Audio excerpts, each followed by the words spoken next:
There were more details today about the death of Navy SEAL Charles Keating in a firefight yesterday with ISIS militants in northern Iraq. The U.S. has moved in more troops and material recently to support Iraqi military efforts against the group. At the same time, there is political turmoil in Baghdad, where the government of Prime Minister Haider al-Abadi is facing challenges from rival Shia groups. For more, I'm joined now by the Washington Post's Baghdad bureau chief, Loveday Morris. She just returned from the front lines in northern Iraq. Loveday Morris, thanks for joining us. You were near the front lines of this battle. Describe the situation there. What did you see? What we are seeing on the front lines at the moment is an increased U.S. troop presence outside of the more established Iraqi bases. The line where I was at, south of Mosul, now there's a U.S. artillery base, which is relatively close to the front lines. And the problem with these front lines are that they're scrappy lines. You have suicide bombers penetrating the lines regularly.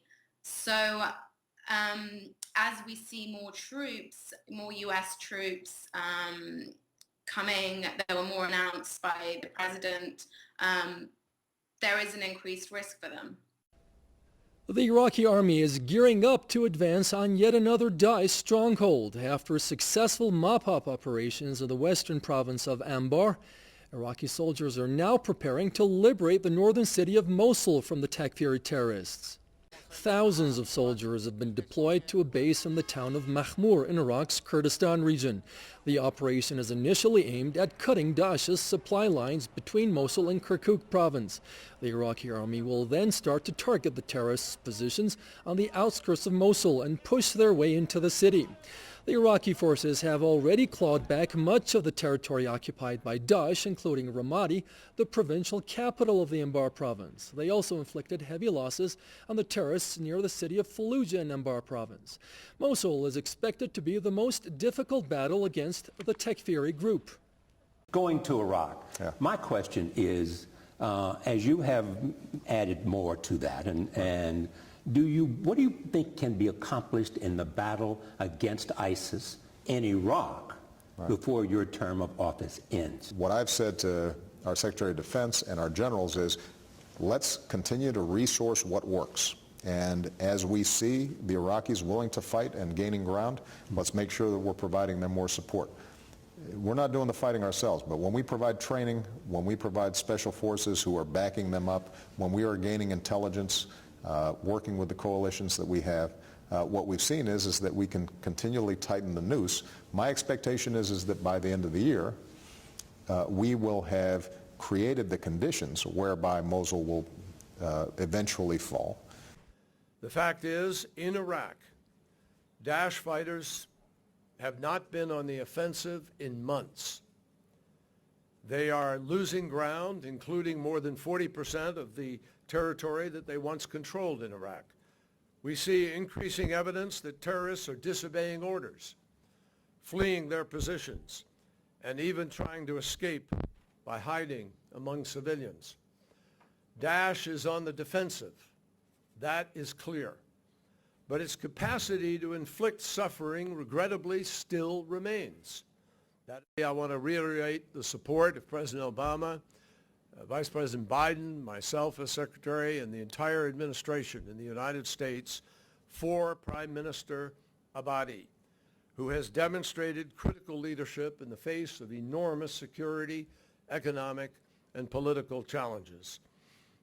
What we certainly did indicate to him, because it is in our interest, was that it is important to have political stability.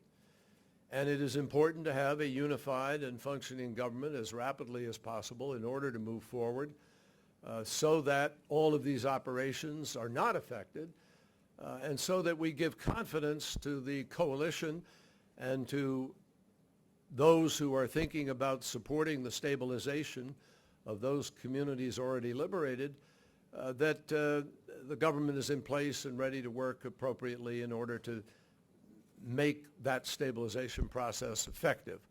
At this point in time, I'm not aware that there's some additional request. I think there's been some discussion about some additional operations, specifically from DOD, but there's no There was no request from Prime Minister Abadi today for some new infusion of troops at this point in time, and nor did we discuss that. Thanks for being here. We are working with the Iraqi forces to prepare forces for the envelopment and ultimately the seizure of Mosul, absolutely. We expect it to be like Ramadi in the sense that the Iraqi security forces, under the control of the government of Iraq, Prime Minister Abadi, will be in the lead, but we will be enabling them. And just to get to your specific question, will we do more to enable them as they go north? Yes, we fully expect to do that. And when we have the opportunities, the time, the place, and a strategic effect that only the United States can do, we've indicated a willingness to do more, and I expect that we'll have opportunities to do that as we move north. More troops are heading to Iraq. The announcement coming during a surprise visit to the country by Defense Secretary Ash Carter. The secretary pledging an additional 200 troops and Apache helicopters to help fight ISIS. He has a series of meetings with high-ranking officials, including the Prime Minister and top U.S. commanders there in Iraq. Later, Carter will meet with the troops already stationed there. In the Middle East this morning, Vice President Joe Biden promises the United States and its allies will squeeze the heart of ISIS. Biden spoke at an Air Force base in the United Arab Emirates. In northern Iraq, Americans are helping local troops gear up for a new offensive against ISIS. Holly Williams and her crew got caught up in the chaos outside Iraq's second largest city. Holly, good morning. Good morning. Iraqi and American leaders have been talking about recapturing Mosul for over a year now. It's still not clear when the long-awaited battle will actually happen, but we visited Kurdish troops outside the city who are readying for the offensive. 20 miles from Mosul, Kurdish soldiers open fire. They've spotted what they think are two ISIS gunmen moving towards their post, and it's no wonder they're nervous here. The day before our visit, there was a coordinated ISIS attack. The Kurdish soldiers fought the extremists back and told us they killed nearly 100 ISIS fighters. And that's ISIS over there. They're only about a mile away. We crossed into no man's land to inspect the aftermath. This is all that's left of a Humvee detonated by a suicide bomber. It's blown to smithereens. ISIS will doubtless use the same ruthless tactics to defend Mosul. ISIS is thought to have several thousand fighters in Mosul, but now they're stopping civilians from leaving the city, which means effectively that they have more than 1 million human shields. When ISIS captured Mosul nearly 2 years ago, many people cheered their convoy in the street.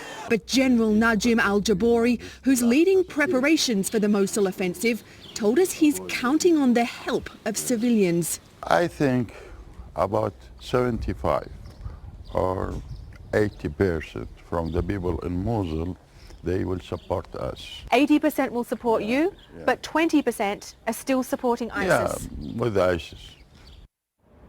The general told us the fight for Mosul could last several months. Iraq says the recent battle to reclaim Ramadi left 80% of the city destroyed. There hasn't been a lot of talk in the campaign recently about Iraq, but that may change after this week. A surprise attack killed a U.S. Navy SEAL Tuesday in Iraq. Petty Officer First Class Charles Keating responded to a call for help from Kurdish allies and American advisors who were being overrun by ISIS. Charlie D'Agata is in Iraq tonight. Only 20 minutes into the battle, U.S. forces knew they were in trouble. And they called for backup. Then, things only got worse. The Navy SEALs rescue team found themselves pinned down in an intense firefight with over 120 ISIS militants. Kurdish soldiers and their U.S. advisors were forced to take cover. The attack seemed to come from nowhere. and Petty Officer First Class Charles Keating IV was among those shot in the gun battle. Even the Black Hawk helicopters that were called in to evacuate Keating came under fire. ISIS launched the surprise attack at around 7:30 near the village of Teleskof. According to U.S. officials, the militants flooded in from the south, piercing the front line with 3 suicide truck bombs and bulldozers. The Americans fought for nearly 2 hours before finally getting away. U.S. officials told us the area had been relatively quiet for a month and was considered low risk. It just shows how the front line against ISIS can change in a flash, Scott, and how close U.S. forces are to it. But U.S. military officials here stress that those Navy SEALs only came forward to back up the Americans and would not have joined the firefight otherwise. U.S. Navy SEAL killed by ISIS in Iraq. ABC's chief global affairs correspondent Martha Raddatz, who traveled to that region with new reporting now on the attack that took that American life. Today, firefights throughout northern Iraq. The one that left the Navy SEAL dead, a coordinated ISIS attack on U.S.-backed Peshmerga forces.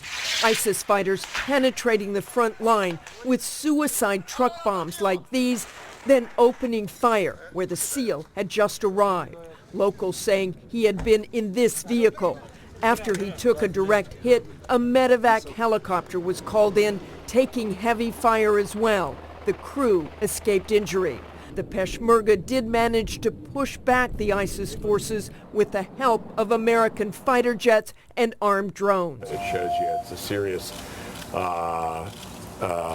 fight that we have to wage in Iraq. And Americans are getting closer to the fight every day. Like the SEAL, they now travel outside the larger bases to smaller outposts, like the ones we visited recently, as they prepare to take back the ISIS-held town of Mosul. The return of ground troops to Iraq has been called a non-combat mission by the White House, but today's death was the 3rd American combat death in the last 2 years, and with U.S. forces now closer to the fight, it will probably not be the last. This individual who was unfortunately was killed today in northern Iraq was operating about 2 miles behind this line that was maintained by Iraqi forces just north of Mosul. Secretary Carter earlier today described this death as a combat death. That's accurate. This is an individual who was not in a combat mission, but he was in a dangerous place, and his position came under attack. He was armed, trained, and prepared to defend himself. Unfortunately, he was killed, and he was killed in combat, but that was not part of his mission. His mission was specifically to offer advice and assistance to those Iraqi forces that were fighting for their own country. Individuals who are in a train, advise, and assist mission are equipped for combat. They've been trained for combat. And the reason for that is simply they're in a dangerous place. In some cases, they're just a couple of miles behind the front lines. And in this tragic situation in northern Iraq that transpired earlier today, you had an individual who was not in a combat mission come under withering attack from enemy forces. He was in a combat situation. He was prepared to deal with it, but unfortunately under a complex attack, he was killed, and it's tragic.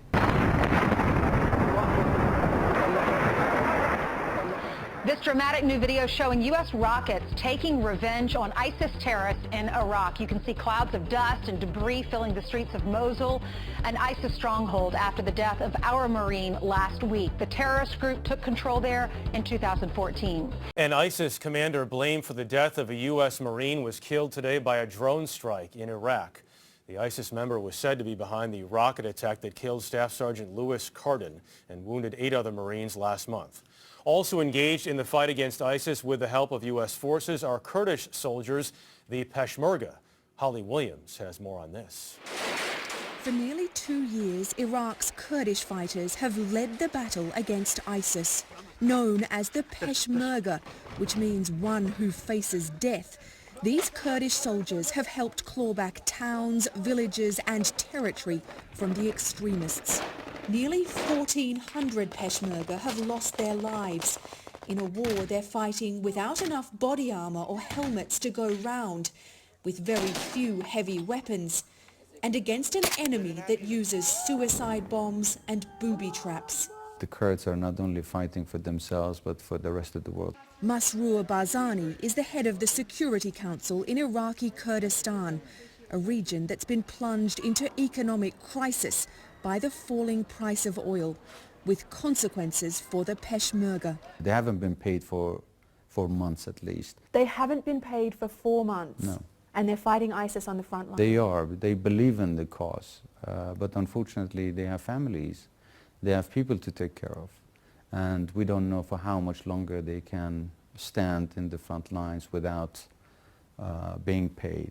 The Kurds say the war against ISIS has cost them billions of dollars, not only in bullets and fighters' pay, but because they've opened their doors to outsiders. You've taken in 1.8 million people Yes. who have fled ISIS. Yes. That's a big burden for such a Yes, small place. It is, absolutely. It has increased the population of Kurdistan by almost 30%. And near the front line, just north of Mosul, a city occupied by ISIS, is another potential disaster. Mosul Dam, which was built by Saddam Hussein's regime on weak foundations, has fallen into disrepair, and dangerously so. Engineers warn that it could break at any time. What would happen if the dam broke? A large part of Mosul will be flooded in a matter of a few hours, and then anything on the way, all the way to Baghdad. It would take a few days to reach Baghdad, but it would be flooded, everything on the way. The US says it could trigger a 45-foot-high flood wave on the River Tigris, endangering the lives of 1.5 million people in a part of the world already suffering the effects of another man-made catastrophe. The president talked with us about his foreign policy Monday at the White House. We sat down after officials announced another 200 American troops will be sent to Iraq. They will help local forces try to recapture a key city from ISIS. This is a long, hard fight, as I just said last week, but what we've seen is they've lost territory, and as we see the Iraqis willing to fight and gaining ground, let's make sure that we're providing them more support. We're not doing the fighting ourselves, but when we provide training, when we provide special forces who are backing them up, when we are gaining intelligence, working with the coalitions that we have, what we've seen is that we can continually tighten the noose. My expectation is that by the end of the year, we will have created the conditions whereby Mosul will eventually fall. When you arrived in office, I think one of the early things you said to the CIA director is, I want to get Osama bin Laden. Yeah. And you did. Yeah.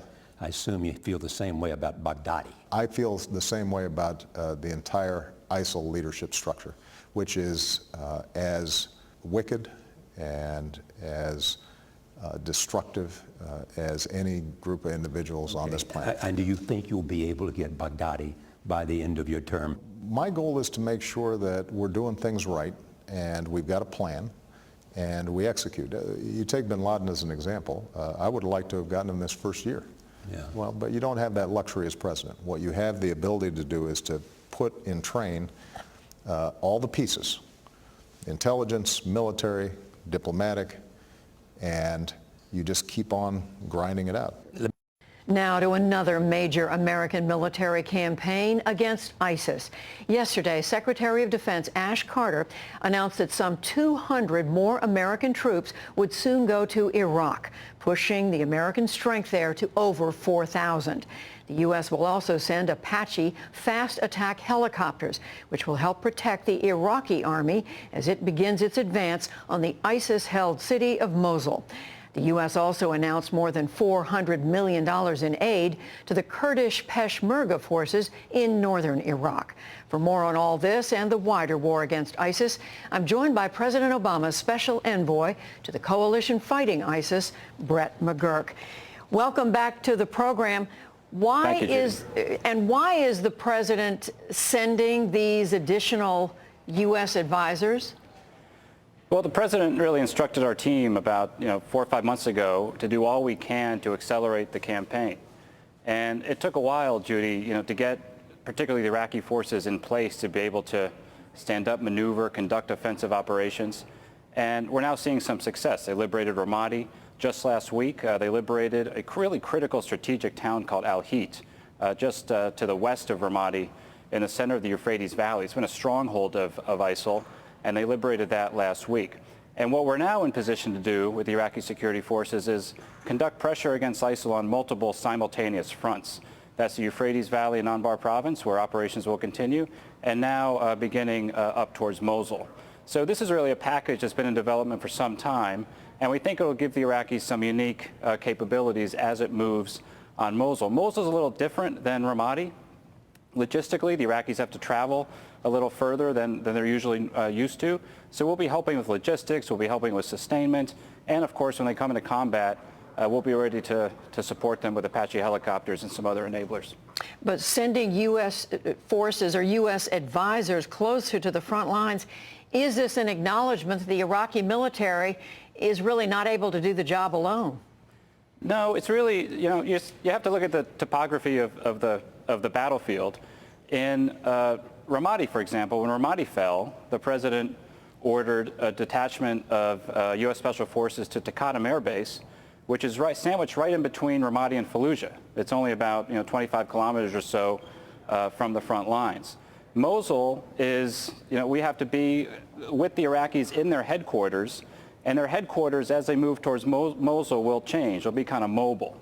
So we'll be with the Iraqi commanders advising and assisting what they're doing, which is very similar to what we did in Anbar province.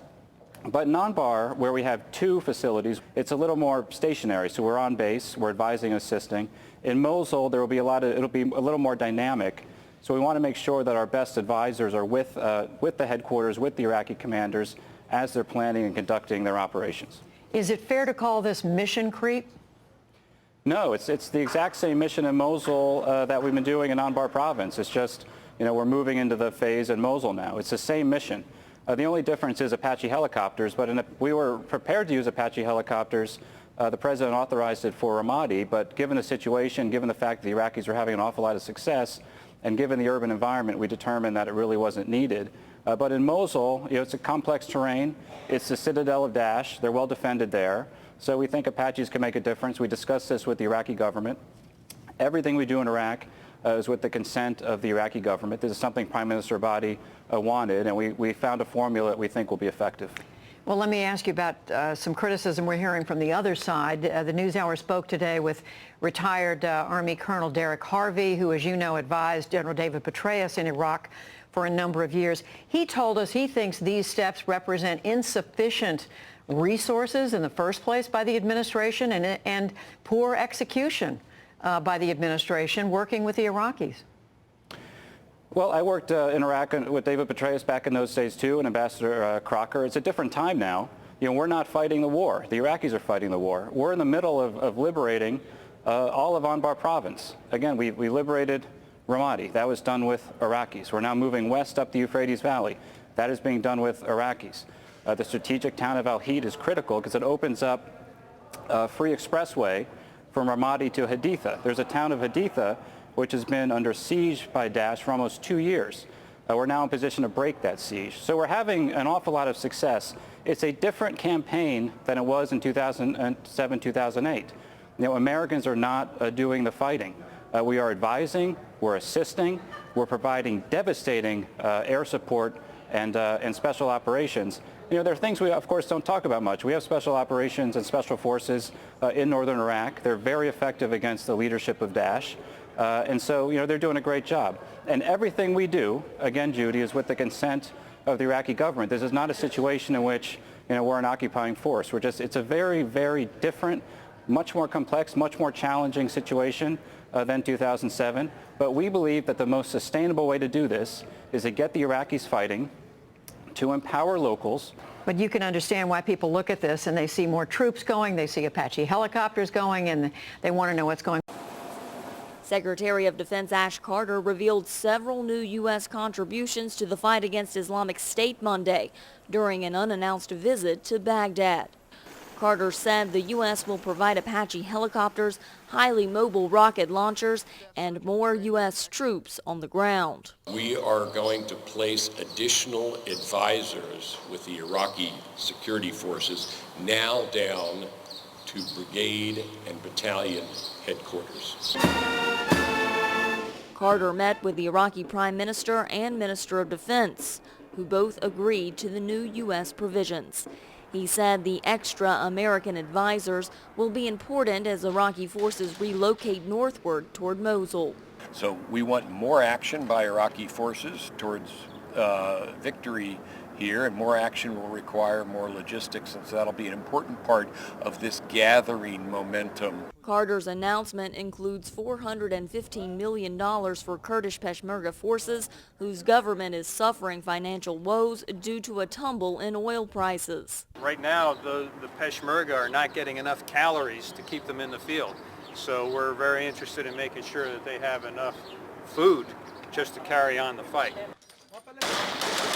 Officials say that while accelerants announced Monday will hopefully escalate the anti-Islamic State fight, the new measures also could potentially expose Americans on the ground to greater risk closer to the front line. We're following some new details on an American military service member killed in Iraq. We've learned that a Navy SEAL died fighting ISIS just north of Mosul. It happened when militants overran Kurdish troops. This is the third American to be killed in direct combat since the U.S.-led coalition launched its fight against the terror group in 2014. David Martin is at the Pentagon. David, what are your sources telling you about exactly how this Navy SEAL died? Well, this was a very violent firefight. This happened along a front line between ISIS and the Kurdish Peshmerga forces that stretches all the way across northern Iraq, and for which the most part has been very quiet in the last several weeks. And these, a team of American advisors, to include that Navy SEAL, was visiting the Peshmerga forces, seeing if they had everything they needed. And they were in the rear area, about 2-3 miles back from the front line, when all of a sudden ISIS mounted a major attack on that point in the Peshmerga front line. They hit the front line with 3 truck bombs, followed that up with bulldozers to clear away the debris, and then went straight for the rear area. And they still had 2 truck bombs with them.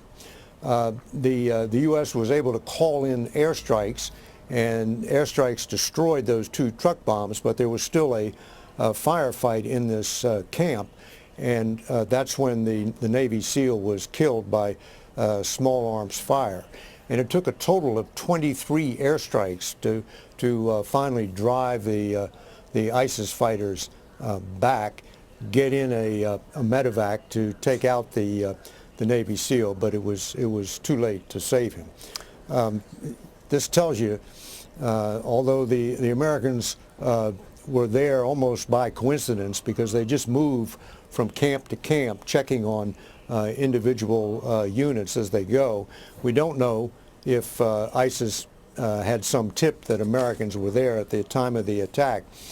But either way, this tells you the troops over there are in harm's way, and the tide may be turning against ISIS, but ISIS still remains a dangerous and deadly enemy.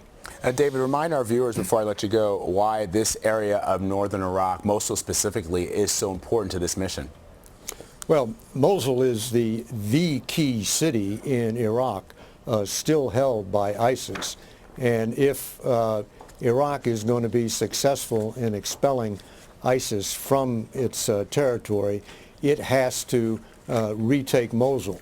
And so these front lines with the Peshmerga, the Kurdish Peshmerga in the north, are part of this effort to envelop the city of Mosul prior to an offensive against Mosul, which is going to be a major fight, which may begin this year or may not. The preparations for this are going to be extensive, and they're nowhere near complete.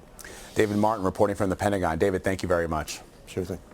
Dramatic new battlefield video appears to show the intense firefight with ISIS that killed an American Navy SEAL in Iraq. The deadly firefight took place north of Mosul. Ali Williams is in Istanbul, Turkey. Ali, good morning. Good morning. This new video appears to show part of the intense battle around the Iraqi town of Teleskof after it was attacked by more than 100 ISIS fighters, including some suicide bombers. The video shows a convoy of vehicles coming under fire, US troops and the Kurdish fighters they're supporting apparently running for cover. And we also see what appears to be a US Black Hawk helicopter bearing medical insignia. As we know, Petty Officer First Class Charles Keating was shot during that battle. He was medevaced out by helicopter but later died. The third US combat death in Iraq since this fight against ISIS began. There are around 5,000 US service members in Iraq, mostly working as military advisors, and the US says that this is not a combat mission. But this video seems to clearly show that at least some of those American troops are involved in combat. Islamic State militants launched a major attack Tuesday on the town of Teleskof, that is just to the north of the Iraqi city of Mosul. The small town was held by Kurdish Peshmerga forces and a local Christian militia, but Islamic State fighters were able to take control of Teleskof. The town is now surrounded by our forces. We are currently at the entrance to the town. They sent some suicide bombers to us. They have snipers inside the town. We are waiting for the 0 hour to launch an offensive against Daesh. Local witnesses say the U.S.-led coalition airstrikes played an important part in slowing the IS offensive. It helped the Kurdish forces to retreat and regroup outside the town. But there were casualties. This Kurdish fighter says the IS attack came about 5 in the morning. They were well equipped. We were outgunned. We only had 2 BKC guns. When their Hammer vehicle entered, our shield wall collapsed. We couldn't do anything. We had to retreat. The Kurdistan Region Security Council said via Twitter late Tuesday that Teleskof has been cleared with help from coalition airstrikes. For Kawa Omar near Mosul, Iraq. Now to that stunning new video. Americans under attack in a firefight with ISIS. Navy SEAL Charles Keating killed in that battle, and ABC's chief global affairs correspondent Martha Raddatz has new details. Good morning, Martha. Good morning, George. We have not seen such an up-close view of Americans in battle since the U.S. returned to Iraq almost 2 years ago. The White House has called the ground forces non-combat troops, but this dramatic video shows what non-combat can look like. The convoy of U.S. vehicles attacked by ISIS fighters on the road. This just... IS fighters breached the Kurdish front line in northern Iraq in a surprise multi-pronged attack, trapping a small team of U.S. advisors. Navy SEAL Charles Keating was part of the quick reaction force sent in to extract them. Keating was reportedly killed by enemy fire near this vehicle. The fighting started, and that was when an American was martyred by an Islamic State sniper. There was only 20 meters between me and him. Ground forces and U.S. airstrikes eventually pushed IS back. Burnt-out vehicles and bodies were left behind. The Americans were with us minute by minute. They even fought. Their presence here boosted our morale. Navy SEAL Keating is the third U.S. serviceman to have been killed in Iraq in the fight against IS.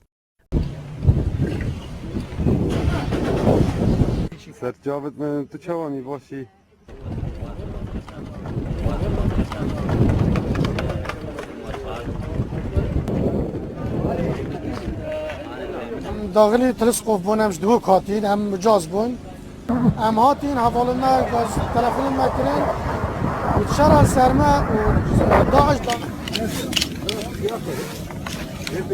داخلی تلسکوف بون وقتی امریکا تشهید کردن لبر دیواری تشهید کردن تناصر با 20 حتی 30 متر رنج بر انا یس ویلای شهر ما و ویلای بود ببینید اب خودش هست ببینید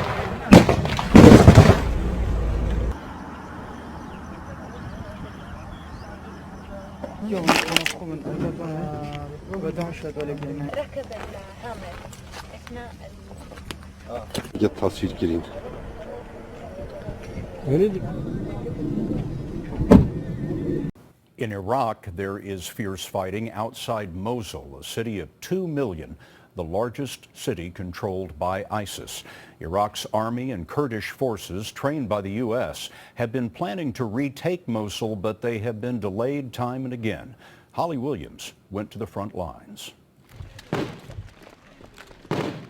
20 miles from Mosul, these Kurdish soldiers are jumpy. This was the response when they spotted 2 suspected ISIS gunmen approaching their post. The day before, ISIS managed to break through the front line in its biggest attack here in months. The Kurdish soldiers pushed them back and told us they killed nearly 100 fighters. Crossing into no man's land, we inspected all that remained of a Humvee, detonated by the suicide bomber driving it. Blew up. Just one driver inside? ISIS will doubtless use the same ruthless tactics to defend Mosul. ISIS is thought to have several thousand fighters in Mosul, but now they're stopping civilians from leaving the city, which means effectively that ISIS has more than 1 million human shields. When ISIS swept across northern Iraq nearly 2 years ago, Iraqi soldiers ran away. Now American troops are back, training the National Army to retake the city. Colonel Scott Nauman, an American advisor to the Iraqi military, told us this time the U.S. coalition has shaped a different army. The skills that they've received, small unit tactics, how to breach minefields, how to defeat improvised explosive devices, these are skills that they didn't have previously. But will they stay the course? General Najim al-Jabari told us he'll lead the Mosul offensive when it finally begins. I think about 75 or 80% from the people in Mosul, they will support us. 80% will support you, but 20% are still supporting ISIS. Yeah, with ISIS. But just after that, a phone call from the Iraqi Ministry of Defense ordered the general to stop the interview, perhaps because the timing of the Mosul offensive is so sensitive. But Scott, a U.S. intelligence official, told Congress last month that it's unlikely Mosul will be recaptured before next year. Holly Williams reporting from northern Iraq tonight. Holly, thank you. We're afraid of the army and we're afraid of ISIS. We can't tell foe from friend. Over the last few weeks, attempts by Iraqi forces to push ISIS out of villages near here, 60 miles southeast of Mosul, has led more than 3,000 people to flee their homes. Many have arrived at this makeshift camp in Makhmur, not knowing who to trust. And now as the Iraqi army continues its push towards Mosul, this may be just the beginning of another flood of desperate refugees. We are concerned about other families. There are thousands of families in hundreds of villages. Hadi Khalaf Hassan, an elementary school teacher, experienced life under ISIS and then a sudden takeover by the Iraqi army firsthand.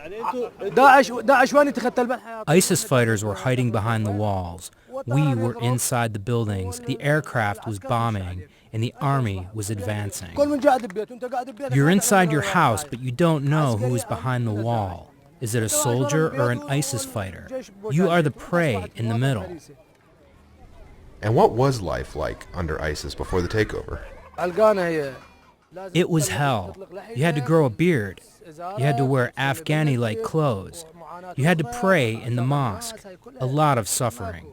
Once Iraqi forces retook the town, the villagers, who were Sunni, said the mostly Shiite Iraqi troops were good to them the first day, but became rough soon after. When the army gained control of the village, they called the people over loudspeakers to come out. People got hit, people got injured, people got shot, people got stabbed, people got their cars burned. The men say they were suspected of being ISIS sympathizers, but insisted that they aren't. While villagers paint a bleak picture of the Iraqi military's treatment, officials say the army is doing its best to handle missions that require both combat and humanitarian skills, but the villagers themselves disagree. The soldiers are young. It's war. You can't blame them. But they should not have used violence against us this way. We had a white flag raised. We told them we had families with us. We were peaceful citizens. Many here say that with ISIS and the Iraqi army continuing to fight over territory, they're afraid to go back home.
هوش بيشمرقية مساعدي برعارة وكما مثلا حيجون رياضاتنا شلون بخيجونا من برانا هيدي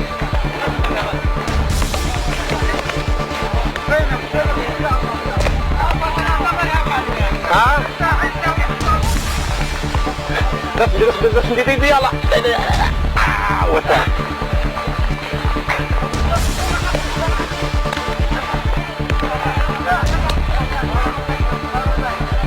نبقى بخير مساعدة على خيرها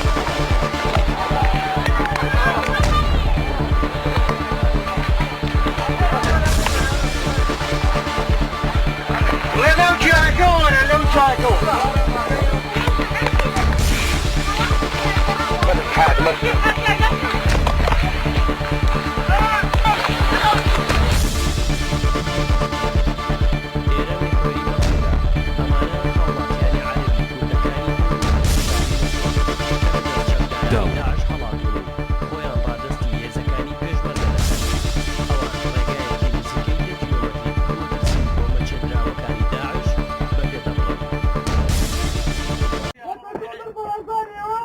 امامي پشمرگه جناب سروکینا حلال و حرام 20000 سال در بنا به تشکیل المناطق هر بيجي كل كردستان هر بيجي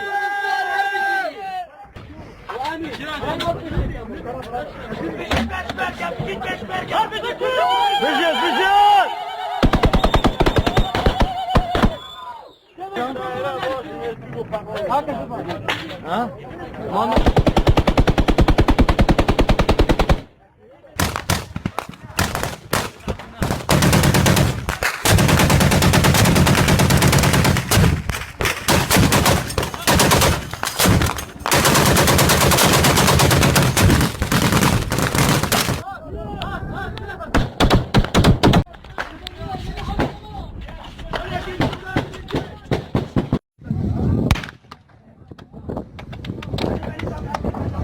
أبا مرة داعشة والله ما صوت أقر برداي كرد دون ومروف جيت دا هذا چند دوني زيجي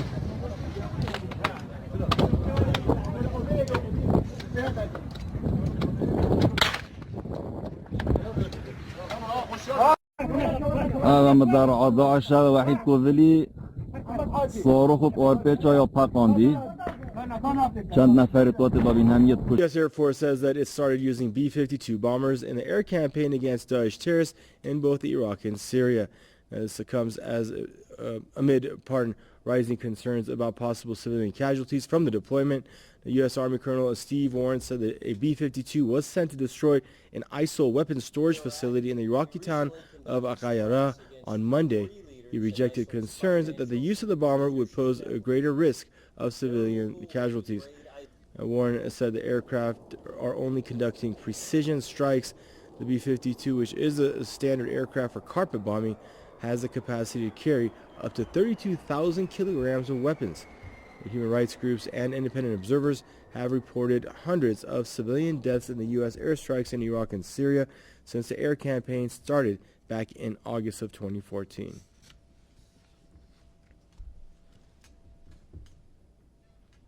The first time the U.S. Air Force deploys a B-52 bomber to aid the fight against ISIS. The Pentagon announced the news on Wednesday, April 20th, and video footage released on Thursday showed the aircraft destroying an ISIS weapons storage facility in Iraq. The B-52 bomber struck the storage facility on Monday in the town of Keraya, which is about 35 miles south of the ISIS-controlled city of Mosul. The nuclear-capable aircraft can stay in the air for up to 10 hours at a time. It also carries a much larger payload than F-15 or F-16 fighter jets. The news of the B-52 bomber comes shortly after the U.S. agreed to deploy more than 200 troops to Iraq as well as Apache helicopters. The increased U.S. military support in Iraq is expected to help Iraqi forces in their operations to retake Mosul. U.S. Air Force Boeing B-52H Stratofortress bombers landed at Al Udeid Air Base in Qatar on April 9th to replace the B-1B Lancer bomber in support of Operation Inherent Resolve against Islamic State forces in Syria and Iraq.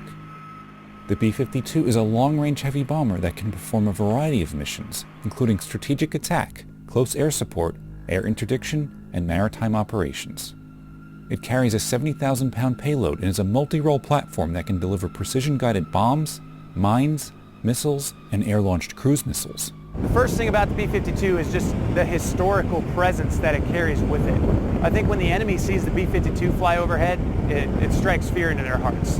And that's something that we absolutely want to take advantage of. More importantly, the B-52 is well equipped in the fight that's taking place right now. We can drop a host of precision and near precision munitions that are going to help us get the job done out there. So bringing the B-52 out here is definitely going to be a win for everybody, I think.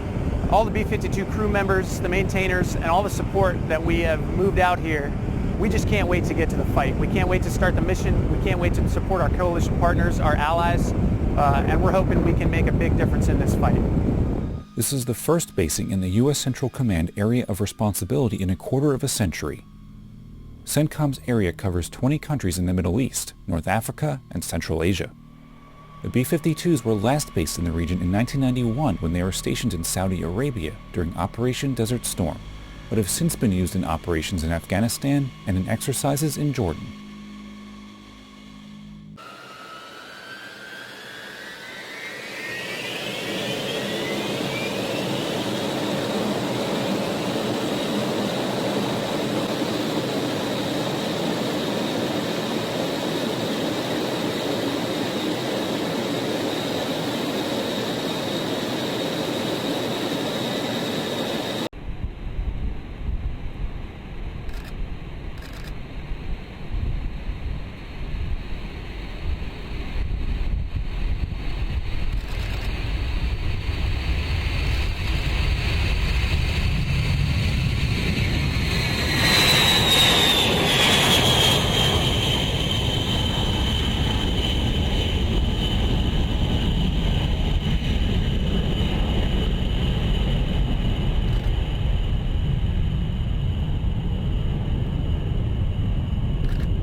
RC confirmed. Engage. Engage.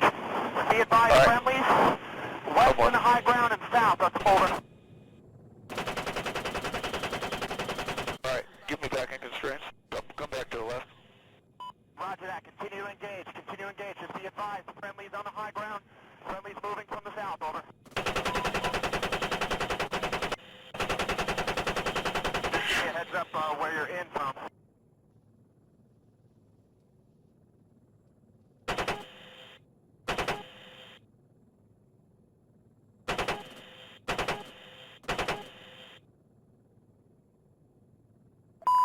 Be running 30 millimeters. You got 4 individuals. Got a whole bunch of guys right there maneuvering. We'll be engaging.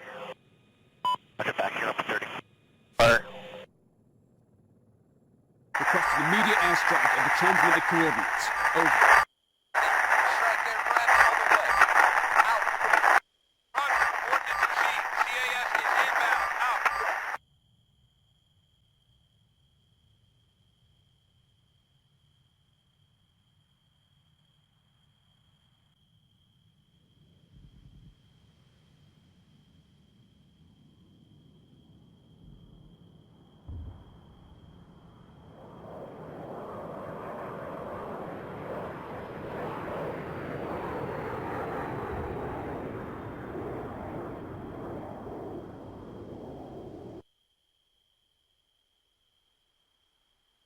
Requested immediate fire support to the designated coordinates. Over.